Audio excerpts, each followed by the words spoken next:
Well, welcome everyone. This is a wonderful surprise. I said there was going to be 34 people here, and there's a lot more than 34. And I'm sorry, I baked the cookies this afternoon. I'm just kidding, I didn't. But, I don't know if we have enough, but we got coffee and cookies over there if you need, and some water as well. So my name is Jason Leaf.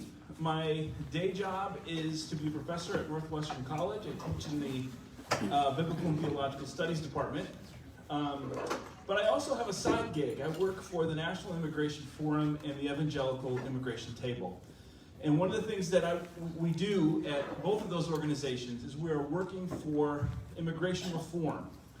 And I'm what you call a BBB mobilizer, Bibles, Badges, and Business. Our focus is to try to get leaders in the faith community, law enforcement community, the business community, to rally around the need for immigration reform.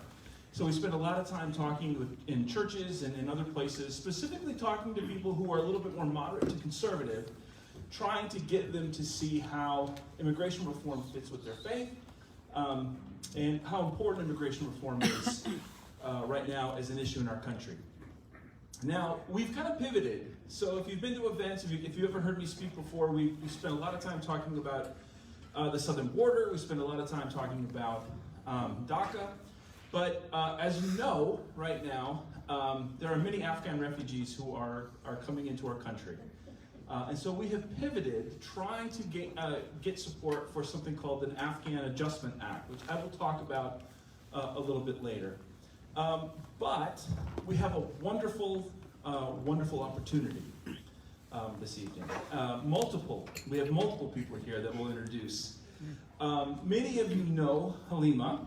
And Halima, you just told me your last name, and I was going to say it right, but I want to make sure I get it right. Shakuri. She has an amazing story, and I thought, what a better way, no better way for us to talk about this issue than to talk about Halima and to talk about some of the work that she's been doing.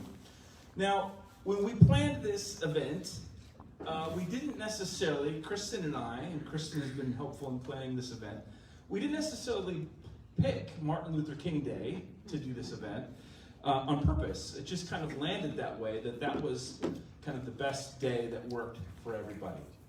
But I think it's significant that it's MLK Day and that we're having this conversation on this day. Obviously, Halima is not an African American, but I think the things that Martin Luther King Jr. Was fighting for and espoused still fit. That we are a country of diverse people, and what does it mean for us as a people to embrace those who come into our country and come into our culture. And we'll spend a little bit more time talking about that. But for now, you don't want to hear me talk anymore. We want to get to talking to Halima. So let's welcome Halima this evening.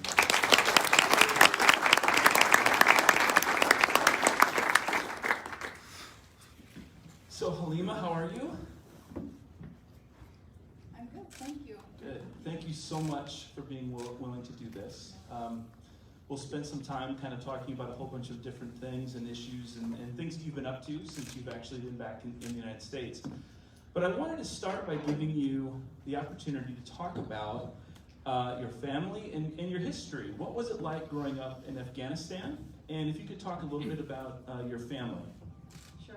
So I was actually born in another province toward the southern part of Afghanistan called Ghazni, and the name of my hometown was Jawhari, and it was a small, beautiful town surrounded by high mountains from each side, and our house was kind of toward the bottom of the mountain, and if you kept going down, you would reach a valley which had a lot of water at that time. And it had lots of trees, very tall, medium, high trees, and my dad was a farmer, so we lived on a farm, and he would cultivate different kinds of fruits, vegetables, grains in the spring, and then in the fall, my siblings and mom and my dad, they would harvest the crops, and he would sell them, and then with the money that he got, he would buy other necessities that we need for living. So we lived a pretty much self-sufficient life in that town. And as I remember life in that hometown, it was very peaceful at that time, and all the people knew each other. It was a small town like Orange City. People trusted each other, people knew each other, and people lived very peacefully with each other. And our life was not affected directly by the Taliban at that time. We would hear about them over the news, but I had never seen one in my life. I didn't know what they looked like.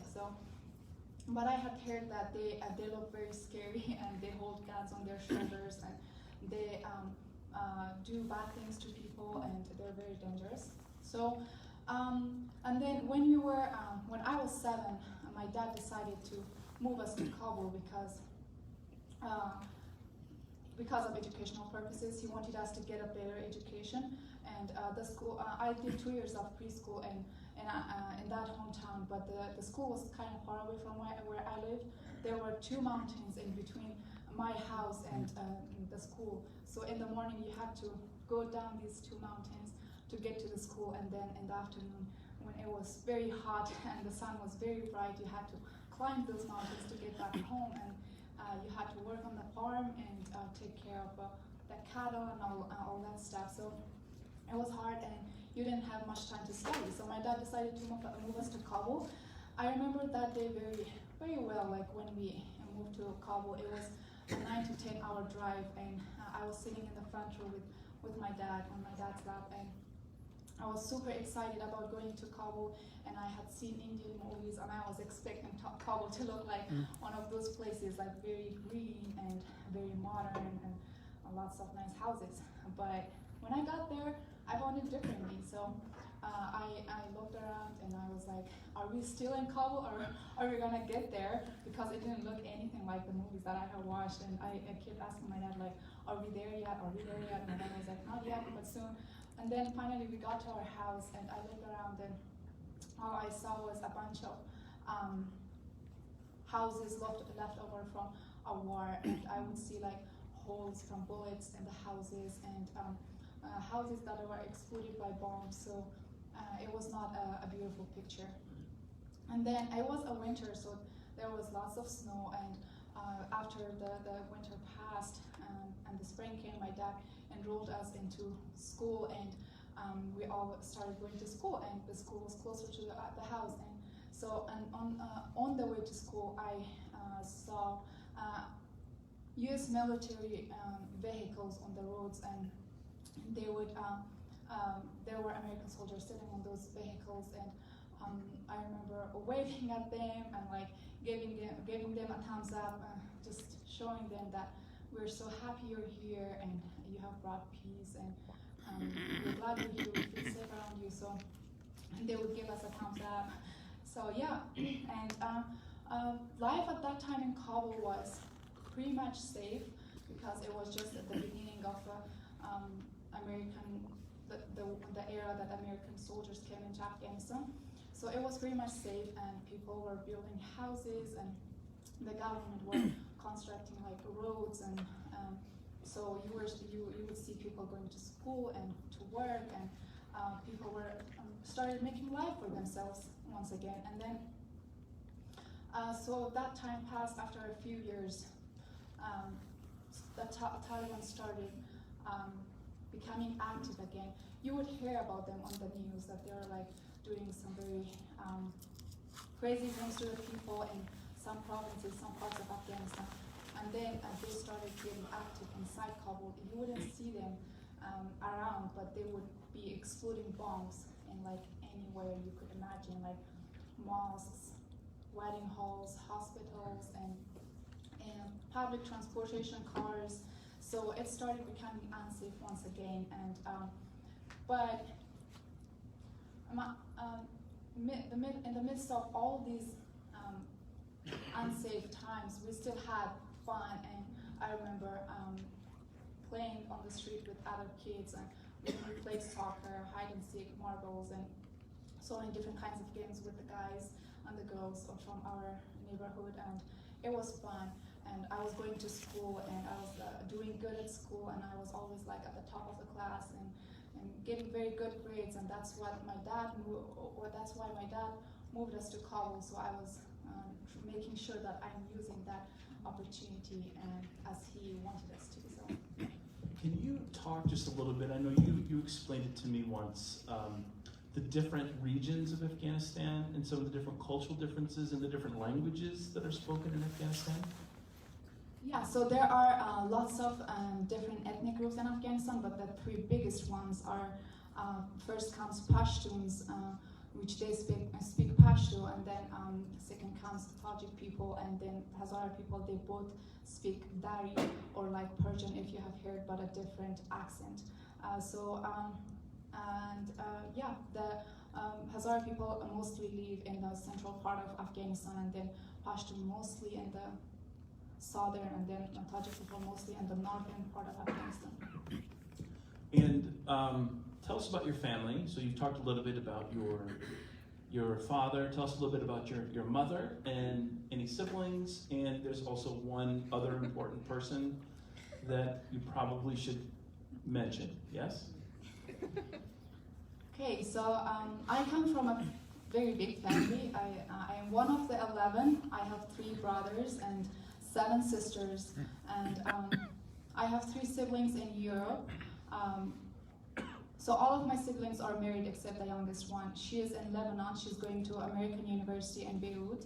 And I have 1 sibling in England, 2 in Norway, and 1 in Qatar right now. He just recently moved to Qatar. He was able to get out in the midst of all this chaos. So, and he's in Qatar with his family, and then the rest of the family are in Afghanistan. My mom and my 5 sisters with their husbands and children, they're all in Afghanistan right now. And I got engaged this summer, so yeah, and he is in Islamabad, Pakistan right now. He just moved there about 3 weeks ago. Yes, it's very important that we make sure we reference him. And so how did you end up in the United States? So I think it's an interesting story about how you came here, and I think to speak a little bit about what was it like to come to the United States. So you grew up in Kabul and you saw American soldiers, and then what was it like when you got here? So it was always a dream to come to the United States. I had seen movies, and I always wanted to come here. And people were coming, students were coming here to go to school, to go to college, and to get a better education.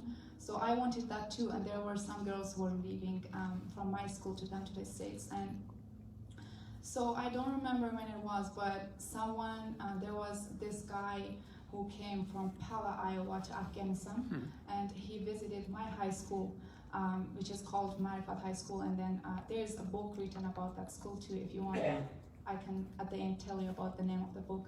So yeah, he came to visit my school, and then he got introduced with the students, and my best friend's sister at that time, she was the president of the student council, and then so when he came back to the States, he went to Pella Christian High School and talked to them about his experience in Afghanistan and at my school, and then he told them about how so many girls are interested to come to the States to get educated here, and then so he talked with the principal, and they decided to give scholarship to this girl who was the president of the student council at that time. So she came here, and she had a good experience, and then I applied, and with the help of some friends, I was able to come over to the States.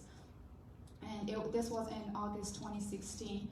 First, when I got here, I ended up in Pella, Iowa, so I found it very different from the movies that I had watched. So I had no idea what Iowa would look like. I expected it to look like New York. But, yeah, I didn't do my research, so I found it like very flat, but Kabul is very mountainous. We have lots of mountains, and I found it very flat, but it was in August, so it was beautiful and very nice weather, not as hot as it is in Kabul, and so green, fresh, and all that. So I loved it. For 2 months, I was enjoying it, and I was like, oh, this is very, very different.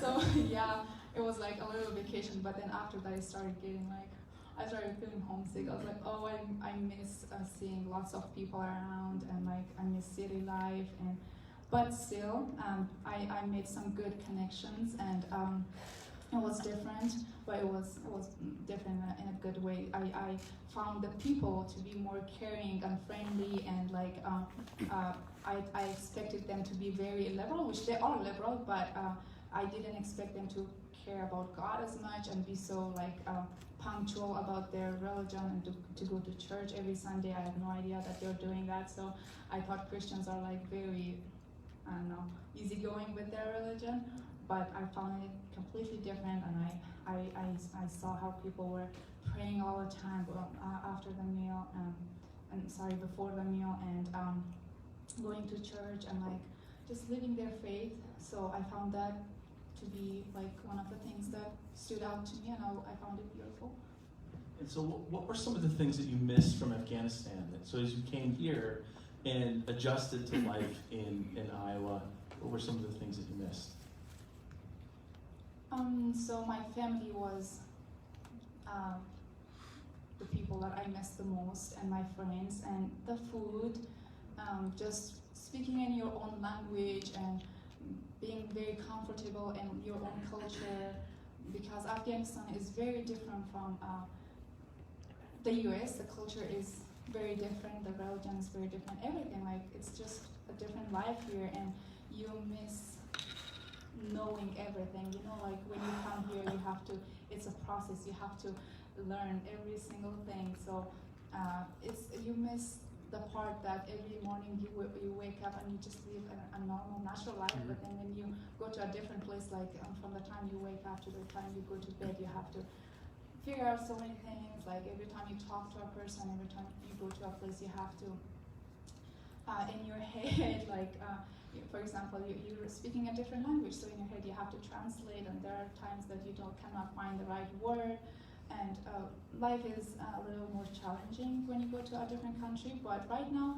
I think I'm doing good. So yeah, it has gotten much easier, and I have gotten very comfortable with my life in here in the States. And I used to get very homesick, but it's not to that extent anymore.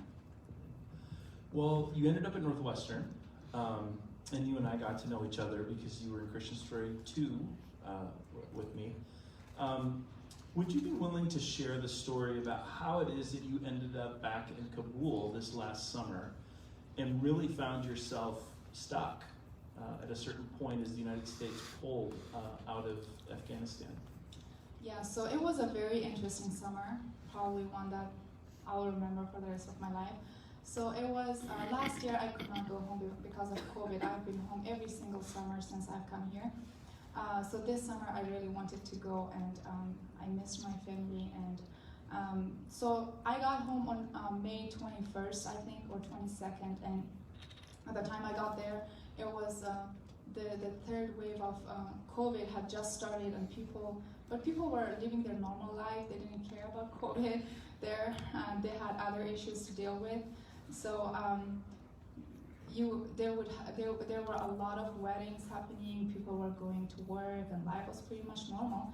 And then towards the middle of the summer, the Taliban started progressing in Afghanistan, and they started taking over small districts, and then they got to the big provinces, and they started taking over those. And then towards the end of the summer, they got very close to Kabul, and Kabul was at some point the only city or province that they hadn't taken over yet. And I remember the night before that the Taliban came into Kabul, I listened to the news, and the news reporter said that the Taliban are not gonna take over Kabul in the next 3.5 months. So that made me a little hopeful and happy. I was like, okay, they're not taking over anytime. It's not much time, but at least it's something, and something might happen in this 3.5 months. But in the next day, they came into Kabul, and it was so shocking. We were also surprised. We were like, how is that possible that Kabul just fell like this, like so peacefully and quietly? And that day, my fiance and I and some other relatives went to the court to make our marriage certificate, and then it was around 11 that we got done, and then we went to a restaurant to have lunch, and then we left the restaurant. We came with our own car. So we were inside the car, and then we were driving in the city, and then we started people running around, and everybody was running home. Some people were walking, some people were driving, so it was like you could see people are panicking, and they can't wait to get home as soon as possible. And there weren't as many public transportation cars available because they decided to just go home, and people were walking and running to home. So, and then we got home, and we started following the news, and on social media we started seeing like people writing about the Taliban that are in Kabul right now. So after that, the face of the city just changed completely, and I personally myself didn't go out for 3 days, and I didn't know what to expect and how to go out. And after 3 days I went out, and this time in a very different outfit, because that's what I expected the Taliban to want me to wear, which was very, very weird. Like they hadn't said anything about what to wear, but we just assumed that this is what they want because of the experience that we had with them about 20 years ago. So I went out, but I didn't see as many women out there. There were a few women, but they were also dressed like me, very covered. Like we all wore very long dresses to cover ourselves up, and then there weren't as many people out there. The city was kind of as if like people have left, so it was pretty much quiet. And yeah, so after that, life was very different. And then just on August 22nd, my fiance decided us to go to the airport. Before that, I had talked to him. I was like, let's go to the airport, because people are like rushing to the airport. They are getting inside the airport, and they are able to leave the country. And if I can interrupt, so there were people in the U.S. who were on your behalf trying to find a way for you to get out. So there was myself and a bunch of other people, and we were contacting senators, and we were telling her, stay put, stay put, stay put. They will contact you. And your fiance finally says, we're going to the airport, right? And this is where the story picks up. Yeah, so I was waiting for Northwestern College, and my friends they made a WhatsApp group, and they were all connected in there, and they were like, I could see them, everybody is texting in there, and like they're trying to figure out a way for me to get out. So, but at that time, I don't know, I was not really excited to come back, because I was like, okay, hopefully I will be able to get out, but if I don't really care, because if I leave, what about my family? I have a bunch of family here that are going to be left here, and what's going to happen to them, and whatever happens to them, I want that to happen to me too, because I don't want to be the only one who is able to leave.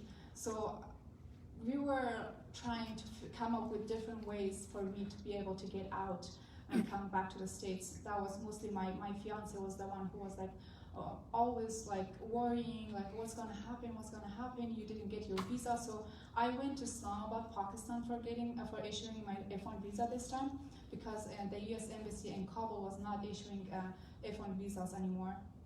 So we went to Islamabad, and they gave me this white card that says that your visa needs more administrative processing, and it might take more than 2 months to be issued. So I didn't have that much time, and that was not an option for me anymore, because the US troops were leaving on August 31st. I didn't have more than 2 months. So, and then at 11 a.m. on August 22nd, we decided that we want to go to the airport and try to get into the airport. And we had lunch.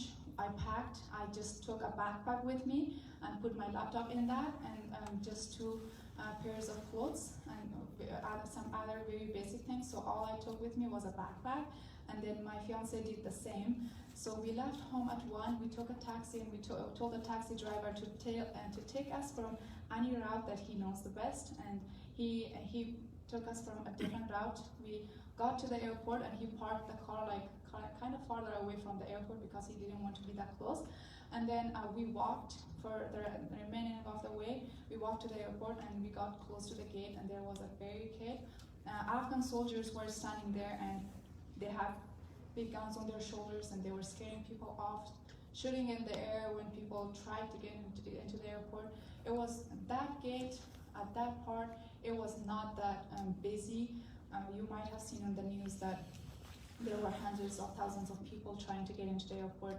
But that gate that we were, it was pretty quiet, but also there were lots of soldiers who would protect the airport and not let people to get in. And then, so my fiance and I, we walked to to the Afghan soldiers, and they were like, "Where are you going?" We said into the airport, and then he was like, "Only if you have an American passport, a green card, or a visa." And then I showed them my previous year visa, student visa. He was not able to see the expiration date, and he was like, "Okay, you have a visa." Okay, the first one did not date me. The first one was like, "No, you don't have an American passport." But I was like, "I have a visa," and then he hadn't seen the expiration date. He still didn't let me. So I went to the next one, and then I told him I have a visa, US visa, and then he didn't see the expiration date, so he let me in, and he let me go. But there was another fence. So I got to the next one, and there was an Afghan interpreter. He would come to the people, and he would collect their passports or green cards or visas with him. He would take them with him, and then he would take them inside the airport and show it to the American agent. If the American agent approved it, then he would bring those passports and that documents back and take those people, the owners of those documents, with him inside the airport. So he came and he collected all those documents, and then he asked for mine, and then I could not give it to him because I knew that the American agent is gonna know that this is expired. So I wanted to go with my passport, and then I asked him, and he refused. He just left with some documents, and then he came back, and then he took more passports. The second time I again tried to talk to him. I was like, "Please take me inside the airport. I want to talk to that American agent." And then he was like, "No." He left again, and then he came back the third time, and then I talked to him again. He refused again, and then he left. I was like, I lost hope. I was like, "Okay, this is not gonna happen." And then when he took a few steps from us, my fiance shouted and was like, "Can you please take her with you? She's not." I was not feeling very good at that day, and there were so many free shootings happening around me, and I didn't want to go in, but I still were there, So I was not feeling very well, and then he was like, my fiance said, "She's not feeling very well. Please, can you take her with you?" And then the interpreter stopped, and he looked at me, and he was like, "Okay, let's go." So he took me with him inside the airport. It was a 5-minute walk from that fence to where the American agent was. I got there, and I waited for 2 minutes, and then he came. So I had lots of documents to show to him, my previous year's visas, and a letter from Northwestern College, and my ticket that I had bought for that day. It was August 22nd was the day that I had to come back, so I had bought a ticket, and I showed him all the documents that I had with me. And then the American soldier was like, "Okay, yeah, you are eligible to go. You are a woman. Your life is in danger in Afghanistan. You can go." And then I told him what about my fiance, and I had the marriage certificate with me, and I showed him pictures from our engagement and the party, and I showed him all the pictures. I was like, "Here," he was like, "How do I believe that he's your husband or your fiance?" I was like, "Yeah, here I have the marriage certificate to prove to you, and I have the pictures," and he still didn't let me go. He was like, "I'm making an exception for you here. You have a student visa that is expired, and you want me to let your husband or to go with you." And I talked to him for like 5 minutes. I kept trying. I was like, "Please let him go with me. I cannot let him behind in this situation." And he has worked with the Afghan government, with the office of the president, and I have documents for that. I showed all the documents to him, and then he still denied. He was like, "If you want to stay with your fiance, you can stay here, but if you want to go, you're welcome to go, but you can stay if you really want to." And then I lost hope. I was like, "Okay, this is not gonna work." And then I asked him, I was like, "Can I go back and say goodbye to him?" And he let me do that. So I went back, and he was waiting there for me at the other side of the fence. And I honestly didn't want to come. I was like, "No, I don't want to leave like this." I hadn't even told my mom, my siblings. Nobody knew that I had come to the airport. I didn't tell them because I didn't want to make them worried. It was very dangerous to go to the airport at that time, so I didn't tell anyone. And then I came back, I was like, I don't want to go, he didn't let you come with me. And then my fiance, before that, inside the car, he had told me that even if they don't let me go and they let you go, you should go, don't refuse it. And but I didn't want to come by myself, so I went back and I told him that they let me go, but they didn't let you go. And he was like, it's okay, as long as you go, I'm okay with that, because if you're not here, at least I'm not worrying about you, that you're not here in this situation, you're safe. So he persuaded me, and he convinced me to come, and we just shook hands, because there was a fence in between us. So we shook hands and we said goodbye. And obviously, we've had this conversation, that was very, very hard for you. And even while you were in the airport, waiting to go, you called him a few times saying, I want to come back, I want to come back. And he kept saying no, right? Really wanted you to go. Yeah, so it was at around 3 p.m. that I got inside the airport, and I saw craziness. Like, there are so many people inside the airport, but all of them are with their families, so they're happy, and they're like happy that they're leaving. But I saw that I'm the only one here, you know, without my family, by myself. So I was not ready to come. Like, the whole time I was just crying. I was just calling my fiance. I was like, I want to come back. And then I had to call my mom. I told her that I got into the airport, my brothers, my siblings, everybody. I said goodbye to them over the phone, and it was very hard. The whole time I was just crying, and there was like lots of trash on the floor, on the ground. People had drank water, eaten snacks, and just dropped everything on the floor. It was something like I had never seen at the airport. And we were just sitting on the trash waiting when we were gonna leave. And I got into the airport at 3, but then I left Kabul. I left Kabul at 7 a.m. in the next day. So I was sitting from 3 p.m. until 7 a.m.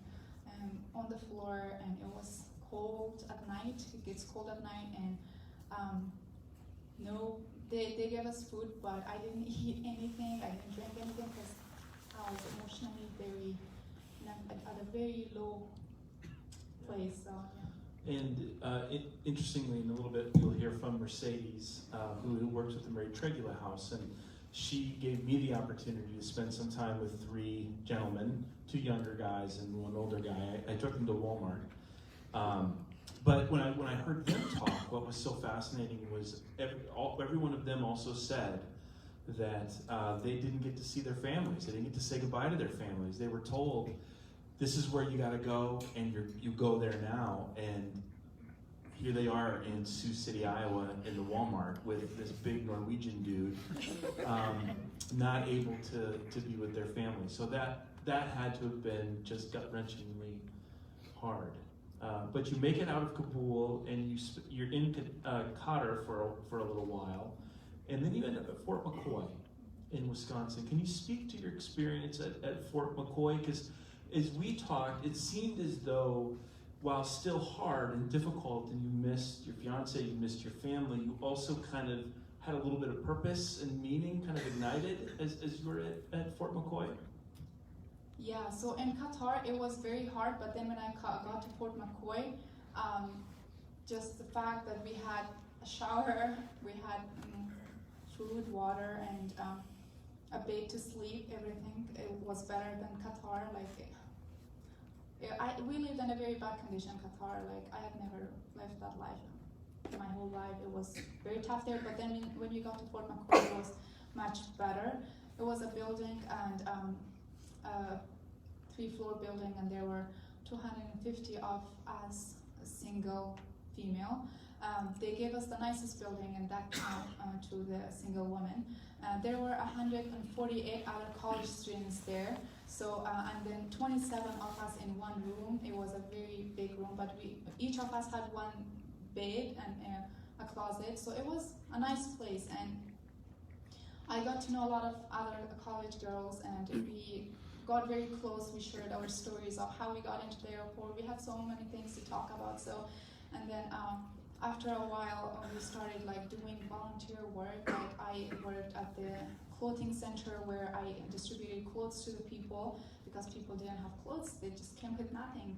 And I worked at the vaccination center where people got like different kinds of vaccines. I worked as an interpreter there, and a lot of other girls, they did the same. They also worked, they taught English to the children and to men and women who wanted to learn the language, and they educated people about the American culture, and they babysitted the children so that the parents can go learn English. So it was like, there were 14,000 people in that camp, and it was like a town. So we were all doing something, and I enjoyed it. I enjoyed it very much. And when we got back from our work that we did during the day, when we got back to our rooms at night, we girls gathered in one room and started playing loud music and dancing. We were just trying to distract ourselves from like whatever thing that was going back home, because everybody was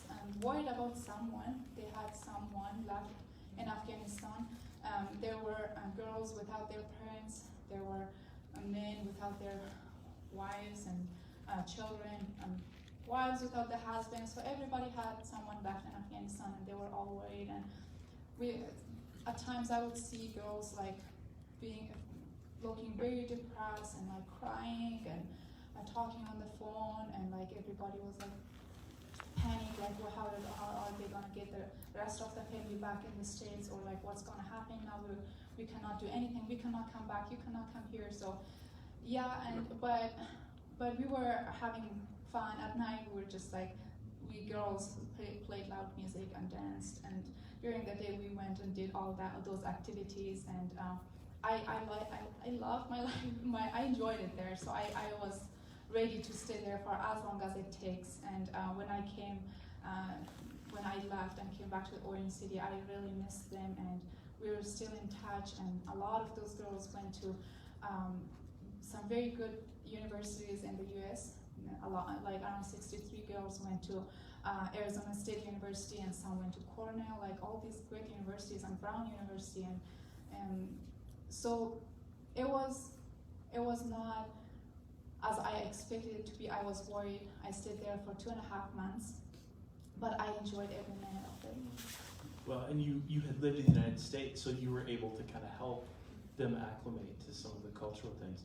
So then you end up back in Orange City, and I'm not exactly sure how you got hooked up with Mercedes, but I think Mercedes, the light bulb went off, and you were like, yeah, we're going to resettle Afghan refugees. And Halima speaks wonderful English and can interpret and knows the culture. And so you started working with Mercedes at the Mary Tragula House. Can you speak to that experience a little bit? Yes, sure. So Mercedes Dimas is my caseworker. She got in touch with my host mom, Susan. So she called my host mom and talked to them, because I gave my host family's address to the USCIS office at Fort McCoy camp. I told them that this is where I want to go after I leave the camp. And then Mercedes got that information, and she got in touch with my host mom and talked to her, and so she was my caseworker. That's how we got connected. And then when I came here to Orange City, she came to visit me, and she offered me a job, and she told me, you can come to work with us at Mary Traglia House. We're gonna get more Afghan refugees. And I was so pumped about that. I was like, yes, more Afghans in Iowa. I have never seen one in my life. Yeah, so you guys are getting Afghans, I'm gonna work with you. So I helped Mercedes to do some interpretation, and we got the houses ready for the Afghan refugees before they came here. We bought whatever things that they needed, and when they came, we picked them up from the airport and brought them to their house and talked to them and asked them whatever other extra things that they need, and just making sure that we're there for them, and if they need, they can rely on us for anything. And we took them shopping at times, and visited them at different times.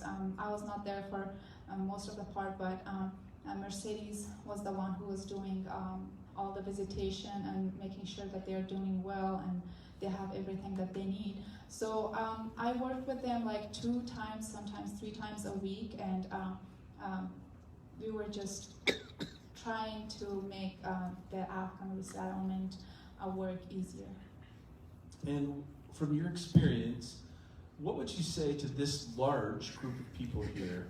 What are the Afghan people who are coming to Iowa? What do they need? So, as I said, Iowa is very different from Kabul, and a lot of people who came from Kabul, they find this place very, very different. The first comment that you hear from them is, "Oh, this is a very quiet place. Why aren't there any people out there?" So they miss the crowds, they miss the busyness of the city, and it's cold here, very much colder. The winters are very harsher here. We get snow in Afghanistan, but we don't have the windshield to make it so cold. So yeah, the way I would suggest people to help these Afghan refugees to come here, to just try to connect to them, to get in touch with them, to ask them for like what they need. Like I think giving them rights would be something. When they come here, they cannot believe that we don't have public transportation here. So they don't know the language to take the test and to learn driving. So you could offer them a ride, or like if you want to do even more than that, you can offer them to learn to give them driving lessons, and also like you can teach them English if you want to, and also like you can help them financially, and that's a big part. They need help with paying the rent, and you can help them to find jobs. Like if you know any good places that offer jobs, you can get them in touch with those places. And also all the Afghans who came here, not all of them, but those who came through humanitarian parole process, which I did and a lot of other Afghans did, we have only 1 year to apply for asylum. And we all came here in August, so we have probably like 5 or 6 months left to apply for asylum, and the fees are very expensive. I haven't been able to apply for one myself yet because the attorney fees are very high, and you can help offer them, like if you know any attorneys that would do asylum work for free, you can get them in touch with those attorneys, or like any non-profit organizations who does it for free. You can help them with that. And we'll talk a little bit more about that here in a minute. So thank you so much for sharing your story. I mean, I'm sure it is emotional, you know, to think about your fiance / husband. Can I say husband? Yeah. You have a marriage certificate. And to me, you know, to hear that story is just, it just has to be really hard. So thank you for being brave to come forward and share the story. Could you just give us an update on how your family is doing in Afghanistan and how your husband is doing in Pakistan? Because he made it into Pakistan, did he not? Yeah, so as I said, my 5 sisters and my mom and my sisters' husbands and children, they are in Afghanistan. They're not at home right now.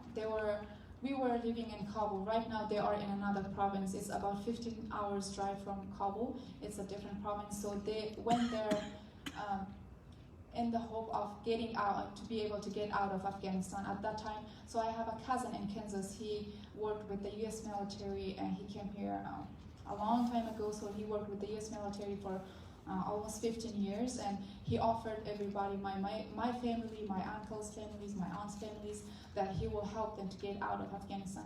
So everybody went to Mazar. My family couldn't leave. They're still waiting there and hoping that my cousin would be able to help them to get out. So this is almost 4 months that they're not at home, and they're like at a different part of the country. They're living in rented houses, and my fiance, he is in Islamabad. I tried so many different ways to get him to be able to come to the States.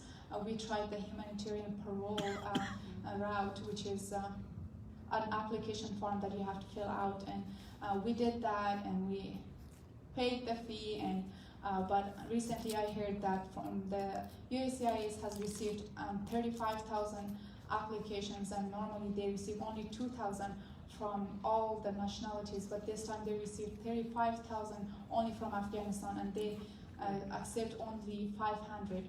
So far they have accepted only 140 applications, and there are 35,000 people who have applied. So we're still waiting for that, hoping that one of them would be my husband. So, and we tried to get in touch with NGOs, nonprofit organizations who help people to leave Afghanistan, and I got in touch with World Compassion, and they tried to help. They haven't been able to help. We sent my host family in Pella. They sent letters to 8 senators in the US. None of them were able to help. So we have tried work visa and student visa, all different routes, but none of them worked. At least until now, none of them has worked. And he went to Pakistan because he had an accident in Kabul, and it was a very bad one, and he almost got killed in that accident. It was a bomb explosion that happened to a car, so there was a magnetic bomb attached to this car, and it was a public transportation, so he was inside that car, and he was one of the only survivors of that car. That car exploded, a lot of people got killed, but he was sitting at the door, and the door was open, so the door was closed, but he was sitting at the door, and when the bomb exploded, he was thrown away with the door, and he had minor injuries, but he survived. So after that, we all just decided for him to go to Islamabad, Pakistan, because it's safe there. So he went there 3 weeks ago, and right now he is applying for so many jobs, and he is not getting them. But just yesterday he was able to get. He received that job, which is online, and he started working. So yeah. Well, Halima, thank you so much. Let's give Halima a round of applause.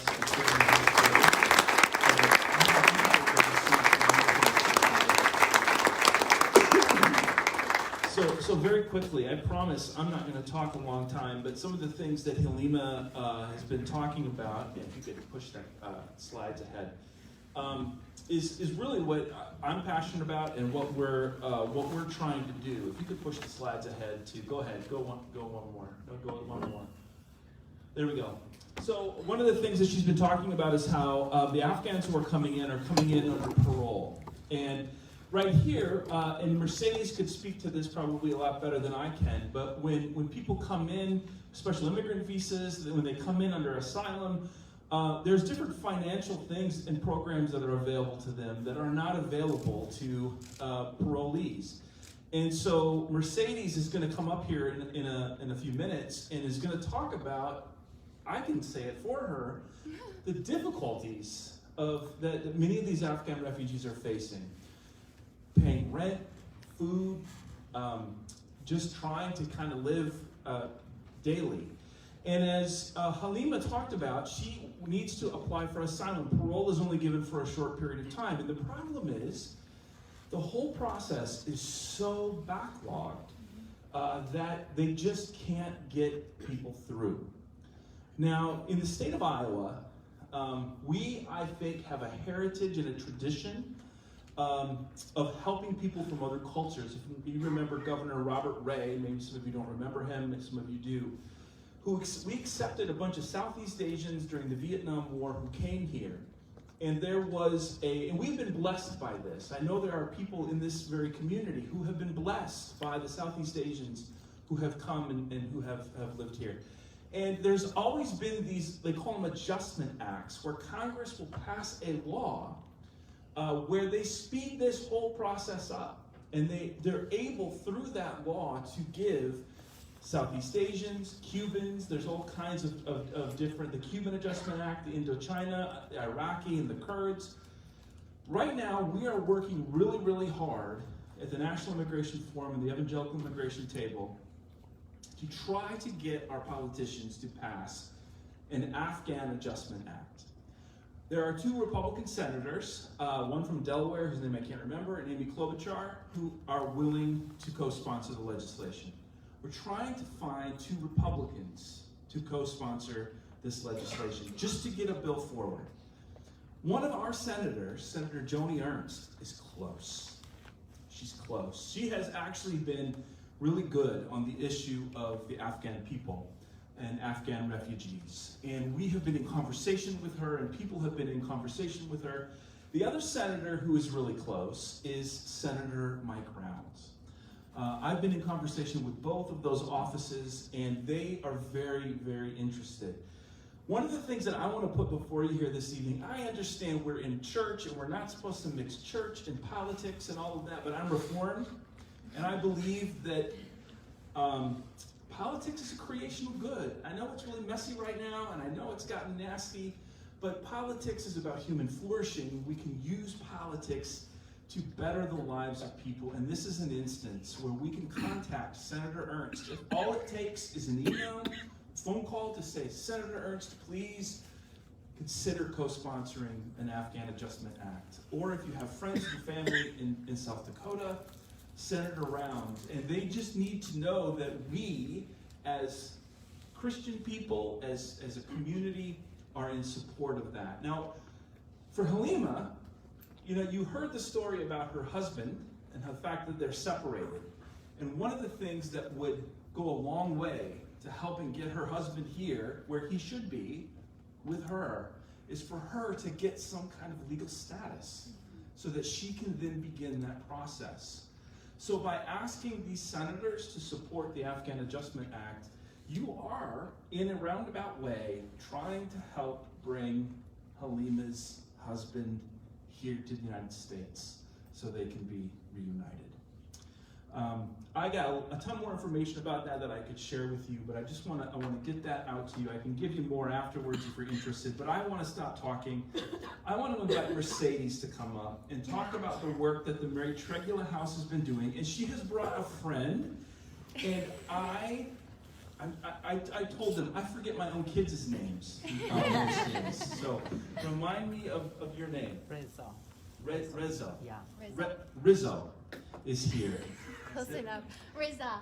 For some reason I keep thinking about the first baseman for the Chicago Cubs. But Riza is here. And maybe both of you could come up, and if Riza wants to share a little bit too. But Mercedes, if you would like to come up and just talk about the work that you're doing and how people here can get plugged in and help. Let's give Mercedes a round of applause.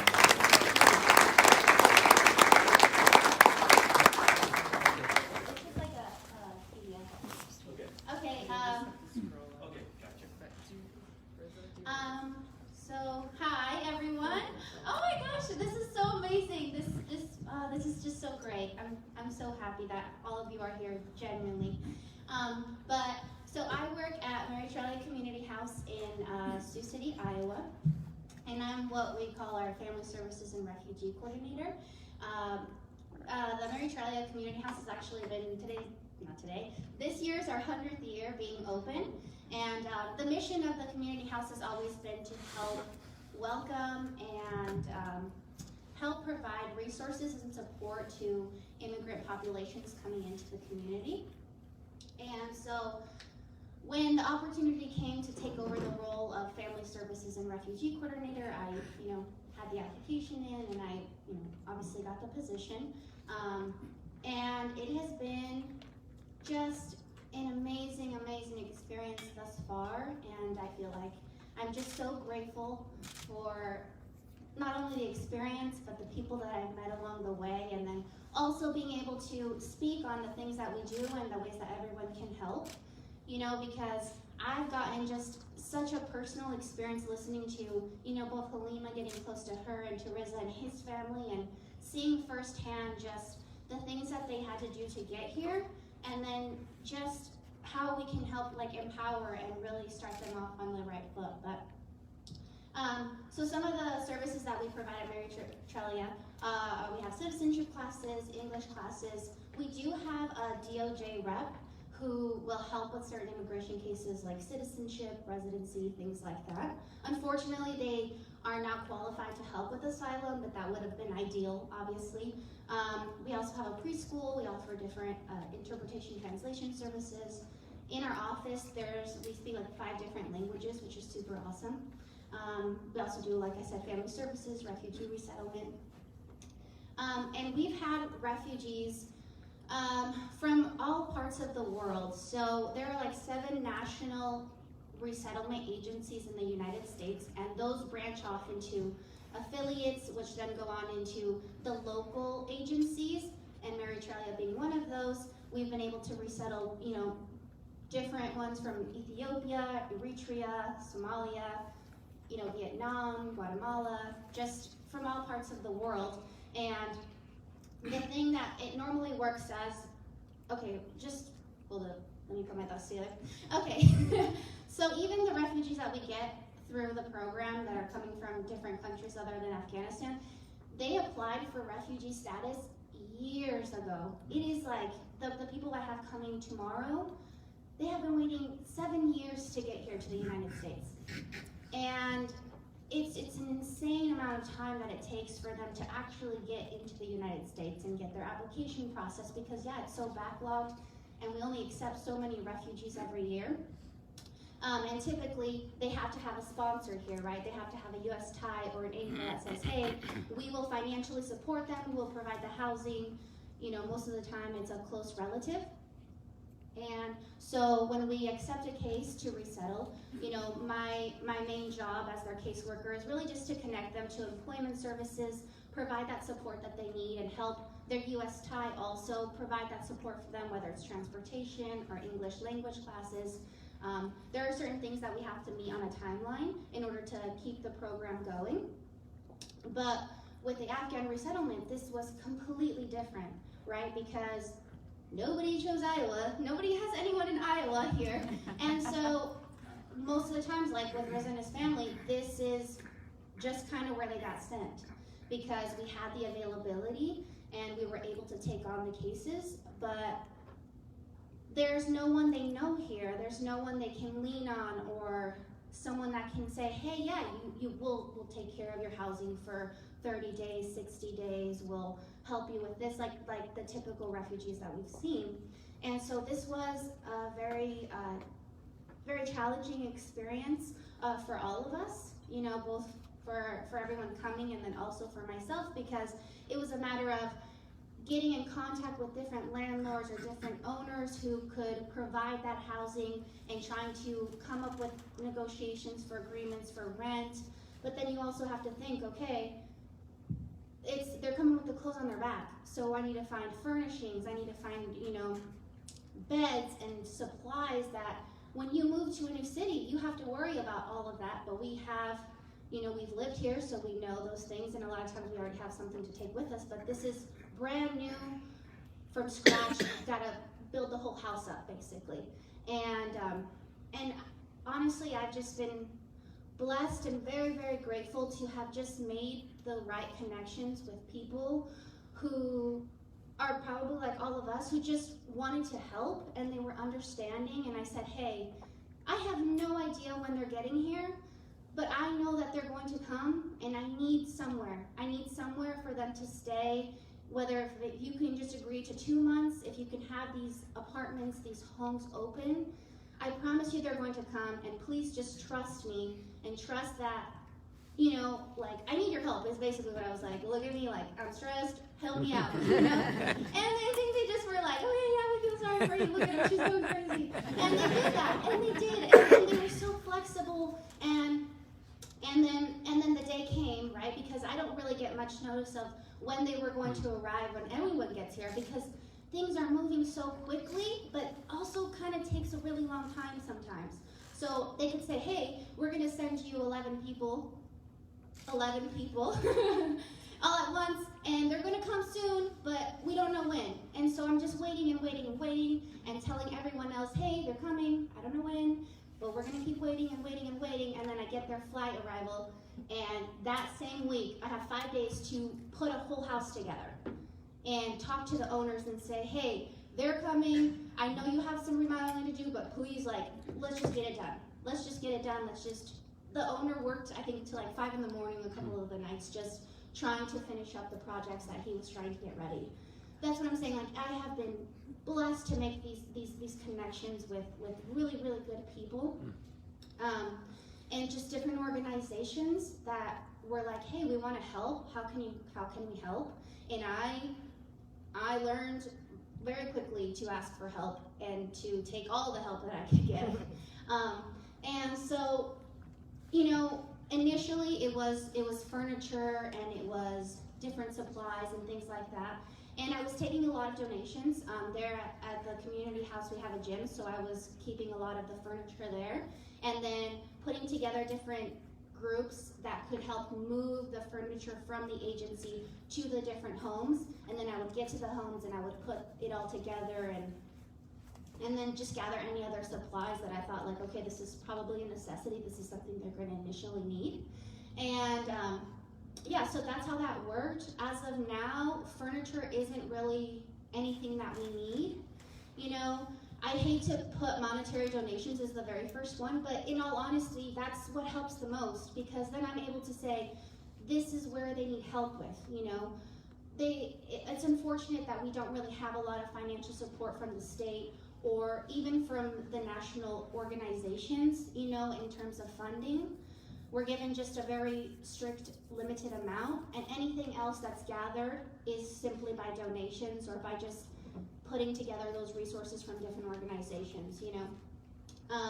And what's helped a lot is we have people donate Walmart gift cards, and I'm the only one who does this. So if they were running low on supplies, I would send a Walmart delivery order to them the next day and say, okay, here, now you have your supplies to get you through until, you know, the food assistance will kick in, and the Medicaid will kick in, and the refugee cash assistance will kick in, because although I had a connection with DHS, like here locally, these things take time. As anyone knows, it takes time before things are approved, and you get the cards, and you get the money. And so it was just a lot of that. So that's been the most helpful as well. And then if anyone has emailed me or called for me and I haven't responded, I'm so sorry. I get so much. I appreciate the help and everyone reaching out, but because, as you can see, it's so much work that goes into it, I'm like constantly all over the place. But we do, you know, when the furniture is needed, then I definitely ask for that, you know, and I will definitely let everyone know as we need those supplies.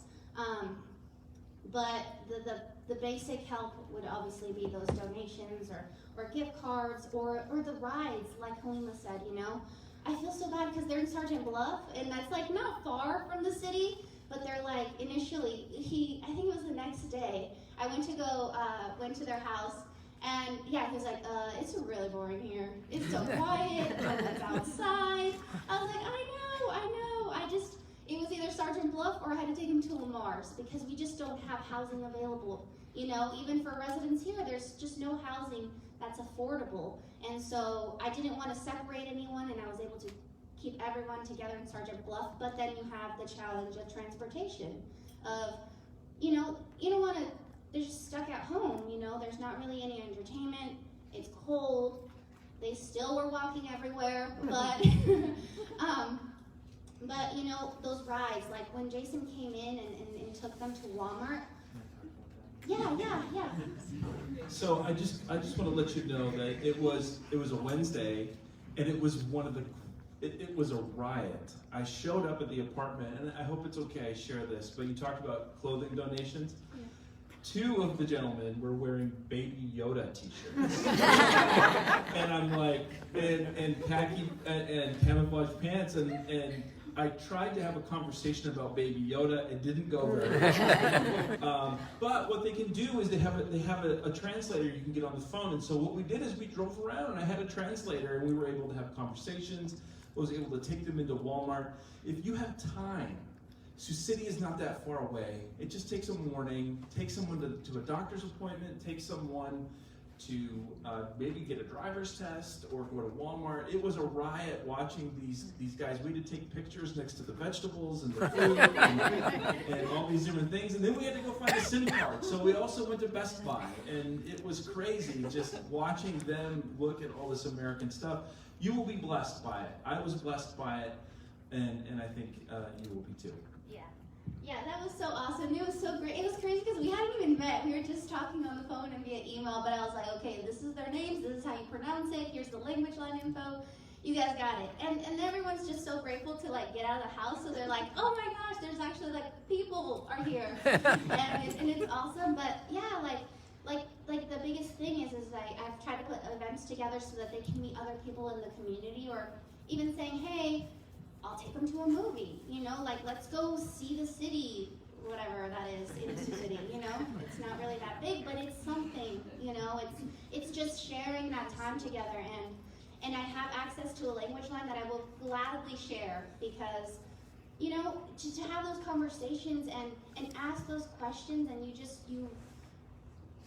just get such a different perspective, and it's amazing. It's amazing. I've learned so much, and some of the things that they've taught me I have taken on, and it's just been so amazing. But that's my info. Preferred email, I promise I'm getting better about answering them. But yes, that's me. Okay. But this is Riza. Riza, do you want here? Yes. He's got to go.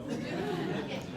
So to close, just for a few minutes, Riza, would you be willing to just kind of say who you are and where you're living and where you're working and what it's been like to live in the United States? Hello, and at first I want to say hi for everyone, and I'm so happy to see you all, and I'm so happy that I can speak, that you know that. So my name is Reza, and my last name is Akrami. So I'm also from Afghanistan, from a province which that is located like Iowa at the central of Afghanistan. That is also the same weather. It is also the same weather, like cold, yeah, and also snowy, and also no people over there. But because of this all, we didn't live here. We lived in the capital, in Kabul, which that is maybe 6 million people are living in the capital. That is, it means most crowded, you know. And so from that point, for 1.5 years, I worked in American University of Afghanistan, and when that university became like the Taliban did an suicide attack on that, and after that I felt threat, and I resigned from that. I started my second job in United Nations that arranged by the name of UN Habitat, and for 3.5 years I worked there. And near to this, I had a personal work like buying, selling properties there, and building that, and selling for the pupils. And this was my personal work. Yeah, and I lived there, and around 4 years ago, I decided to go abroad because of unpeaceful feeling like this, that you know, I growing up in that situation, but I didn't like that after generation or my children, they have to done the same that I do, okay? And because of the future of my children, I decided to go abroad from Afghanistan. You know, that's a country which I have information that is more than 50 years or 50 years ago that it didn't become peaceful. It means no one day in Afghanistan that was not that no suicide attack, or no exploding, no firing, no killing, and no this all. Yeah, and this all. Well, thank you so much. We're very glad that you're here. Thank you. And you're welcome. We wish you blessings. We wish you blessings.